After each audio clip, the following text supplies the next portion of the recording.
मैं कुछ कहना नहीं चाहता था मान्यवर, मगर भारत सरकार की अर्ली वार्निंग सिस्टम पर सवाल किए गए, इसलिए मैं कहता हूं प्लीज लिसन अस, मत चिल्लाइए, प्लीज रीड इट। जो वार्निंग भेजा है उसको पढ़िए जरा। और इस देश में कई राज्य सरकारें ऐसी हैं जिन्होंने इस प्रकार की वार्निंग का उपयोग कर जीरो कैजुअलिटी डिजास्टर मैनेजमेंट किया। मैं ओडिशा राज्य सरकार के लिए भी, उस वक्त हमारी नहीं थी, नवीन बाबू की थी, हमने 7 दिन पहले साइक्लोन का अलर्ट भेजा, सिर्फ एक व्यक्ति मारा गया, वो भी गलती से मारा गया। गुजरात सरकार को हमने साइक्लोन का अलर्ट 3 दिन पहले भेजा, एक पशु भी नहीं मरा सर। मगर मैं बड़ी विनम्रता के साथ कहना चाहता हूं कि आप जो घिसे पिटे शब्द यहां लेकर आए हैं और डिमांड ही करते जा रहे हैं, अर्ली वार्निंग सिस्टम है।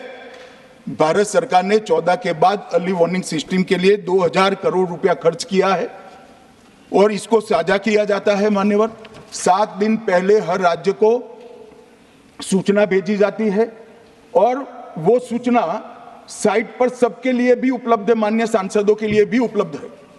मगर कुछ लोगों को है कि यहाँ की साइटें खोलते ही नहीं है, विदेश की ही खोलते हैं, तो अब विदेश में तो इसकी अर्ली वार्निंग सिस्टम आएगी नहीं, हमारी साइट देखनी पड़ेगी मान्यवर।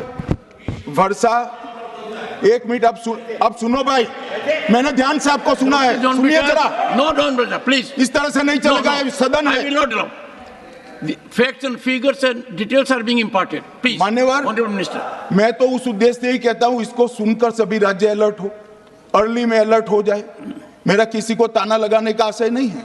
वर्षा के लिए अर्ली वार्निंग सिस्टम है, हीट वेव के लिए है, तूफान के लिए है, चक्रवात के लिए है, यहां तक बिजली के लिए भी अर्ली वार्निंग सिस्टम है, जो 10 मिनट पहले बिजली अक्षांश रेखांक के साथ कहां गिरेगी वो सीधा कलेक्टर को इन्फॉर्म करती, मगर इसका कोई जिक्र नहीं कर रहा है।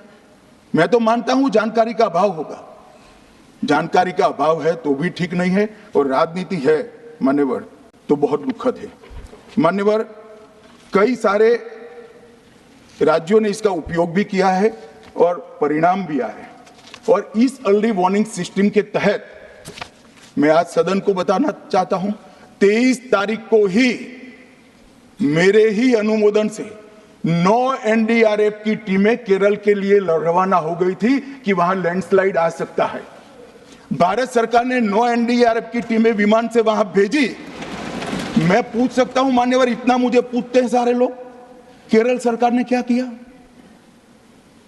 अनधिकृत लोग रह रहे थे, नहीं रह रहे थे, मगर वल्नरेबल सिचुएशन तो थी। इनको शिफ्ट किया गया क्या? क्यों नहीं किया गया? कौन रोकता था? और शिफ्ट किया तो मरे कैसे? शिफ्ट पहले नहीं किया गया है, बाद में किया गया है। जितना बोलोगे उतना नुकसान होगा। मैं बोलना नहीं चाहता, परंतु जब आप आरोपात्मक तरीके से बात करते, मैं शांति से यहां बैठकर सुनने ही आया। मान्यवर, मैं आज आपके माध्यम से कहना चाहता हूं कि early warning system Narendra Modi ji 2014 में प्रधानमंत्री बने, 2016 से ये प्रोजेक्ट चालू हुआ और 23 तक दुनिया की सबसे आधुनिक अर्ली वार्निंग सिस्टम कहीं पर है तो भारत में। और बंगाल का भी कहा मान्यवर, डिटेल स्टेटमेंट नित्यानंद जी पढ़ेगी, मतलब मैं स्ट्रक्चर्ड स्टेटमेंट नहीं दे रहा हूं, सिर्फ स्पष्टताएं कर रहा हूं। मान्यवर, बंगाल का भी कहा, हमने 6244 करोड़ रुपया 14 से 24 तक बंगाल के अप्रूव किए हैं, और जिस प्रकार से इनके खर्च का हिसाब आता है इस हिसाब से रिलीज होते हैं, उसमें से 4619 करोड़ रुपया हमने रीएम्बर्स कर दिया है, मगर वहां थोड़ा प्रॉब्लम है हिसाब भेजने में। अब वो तो मैं अच्छे से नहीं कर सकता साहब, बंगाल ने ही करना पड़ेगा।